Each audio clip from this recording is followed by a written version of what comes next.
राजनीतिक न्याय की जब बात होती है, मेरे सत्ता पक्ष के साथी आज खड़े हुए और तमाम गिनती करने लग गए कि ऐसा हुआ वैसा हुआ 1975 में जो हुआ। तो सीख लीजिए ना, आप भी सीख लीजिए, आप भी अपनी गलतियों के लिए माफी मांग लीजिए। आप भी बैलेट पे चुनाव कर लीजिए, आप भी बैलेट पे चुनाव कर लीजिए। दूध का दूध, पानी का पानी हो जाएगा। आप राजनीतिक न्याय की बात करते हैं, सरकारों को पैसों के बल पर गिरा देते हैं।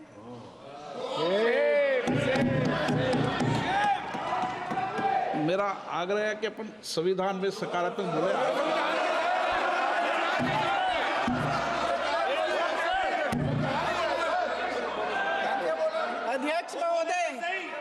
अध्यक्ष महोदय, सत्ता पक्ष के हमारे साथी ने एक उदाहरण दिया उत्तर प्रदेश की सरकार का, तो मैं भी एक उदाहरण दे देती हूँ महाराष्ट्र की सरकार का। मैं भी एक उदाहरण दे देती हूँ हिमाचल की सरकार को तोड़ने की कोशिश किसने की, पैसों के बल पे की, गोवा की सरकार। तमाम उदाहरण राजस्थान की। क्या ये सरकारें जनता ने नहीं चुनी थी? क्या संविधान इन पर लागू नहीं था? पूरी देश की जनता जानती है कि इनका हंसती है, जानती है कि इनके यहाँ तो वॉशिंग मशीन है।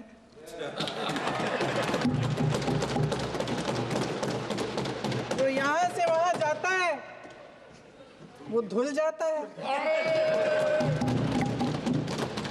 इस तरफ दाग, उस तरफ स्वच्छता। और मेरे कई ऐसे साथी हैं जो इस तरफ होते थे उस तरफ चले गए, मुझे दिख भी रहे हैं, वॉशिंग मशीन में शायद धुल गए हैं।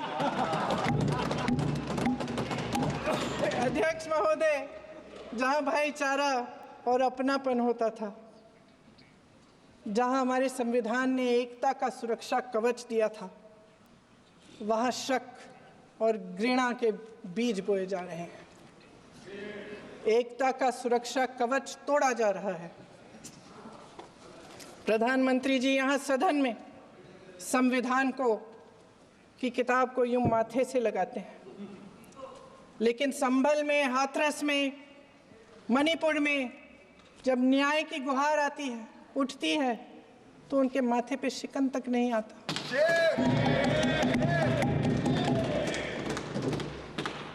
शायद समझ नहीं पाए हैं कि भारत का संविधान संघ का विधान नहीं है।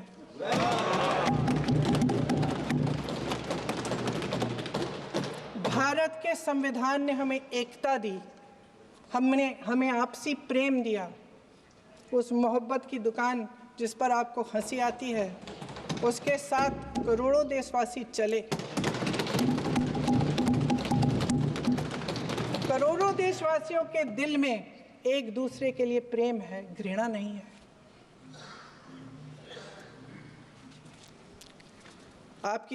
इनकी जो विभाजनकारी नीतियां हैं, उसका नतीजा हम रोज देखते हैं।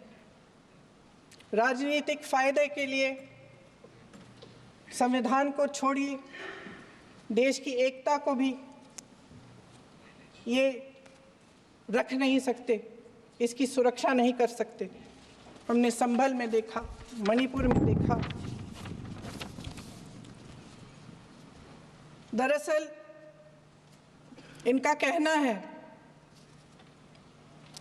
कि अलग अलग इस देश के अलग अलग हिस्से हैं,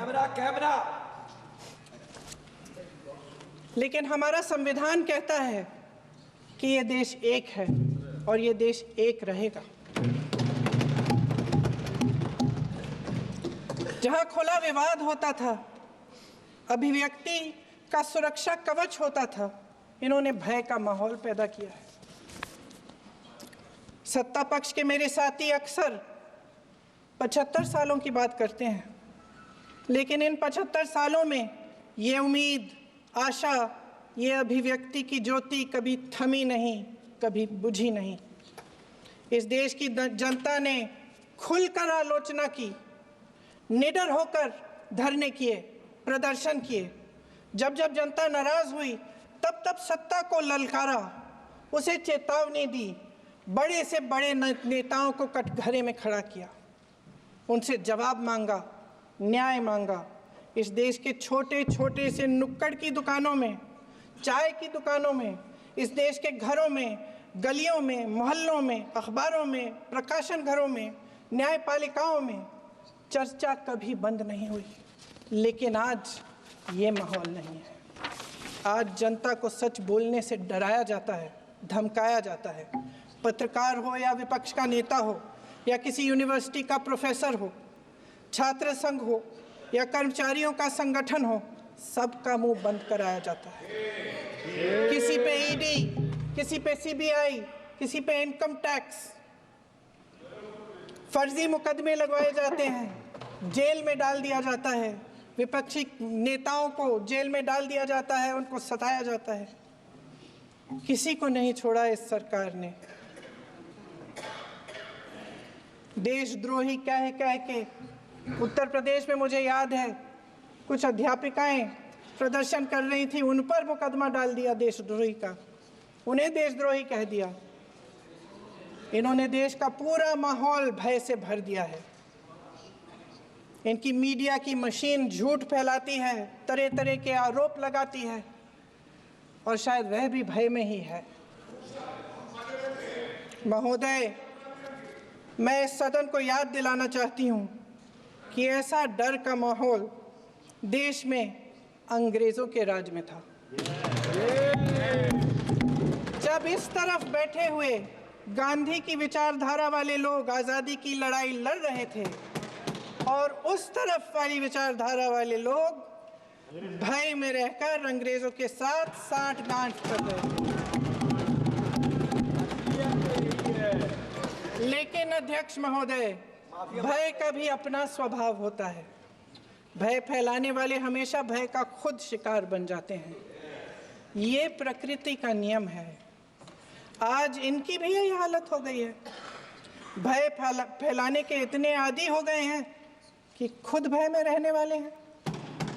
चर्चा से डरते हैं, आलोचना से घबराते हैं। कई दिनों से हम मांग रहे हैं कि चर्चा करिए, लेकिन चर्चा करने की हिम्मत ही नहीं है।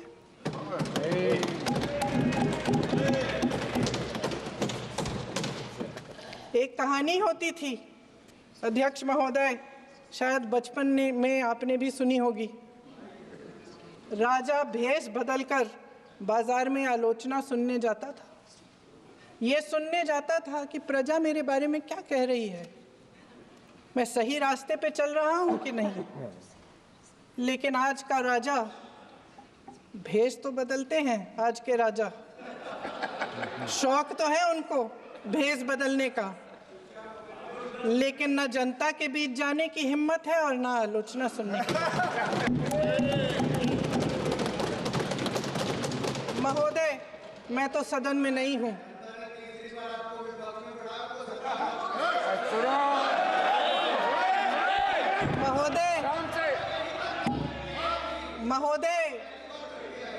महोदय, जनता में बहुत विवेक है, ये सही है।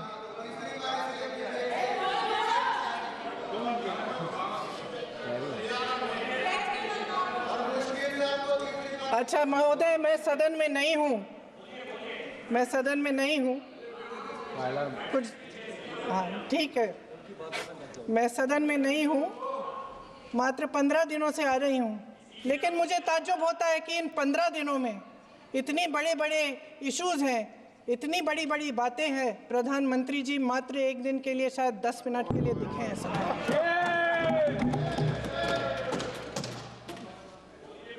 बात यह है अध्यक्ष महोदय जी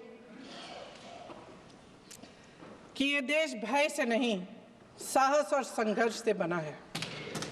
इसको बनाने वाले देश के किसान, जवान, देश के करोड़ों मजदूर और गरीब जनता है।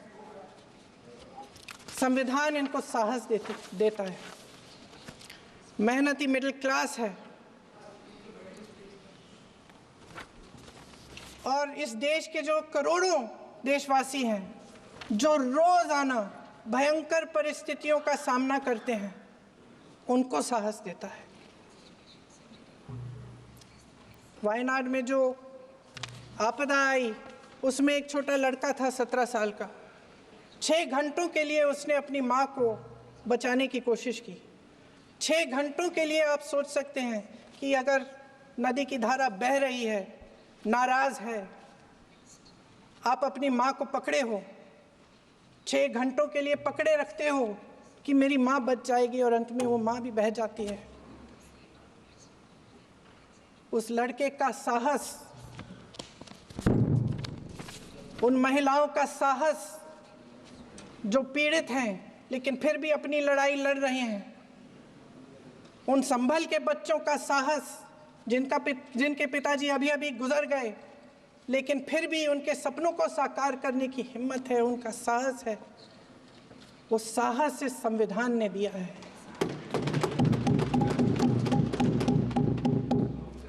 वो आत्मविश्वास इस संविधान ने दिया है। ये देश भय से नहीं चल सकता, ये देश साहस से ही चलेगा। भय की भी सीमा होती है, और जब वो सीमा पार हो जाती है, जब किसी को इतना दबाया जाता है कि उसको लगने लगता है कि अब मेरे पास खोने के लिए कुछ नहीं है, तब उसमें एक ऐसी शक्ति पैदा होती है जिसके सामने कोई कायर खड़ा नहीं हो सकता।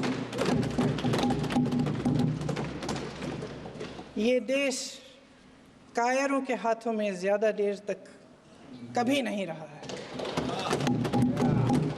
ये देश उठेगा, ये देश लड़ेगा, सत्य मांगेगा, सत्यमेव जयते। जय हिंद। अखिलेश जी, मैडम बधाई। बहुत जबरदस्त। अध्यक्ष महोदय,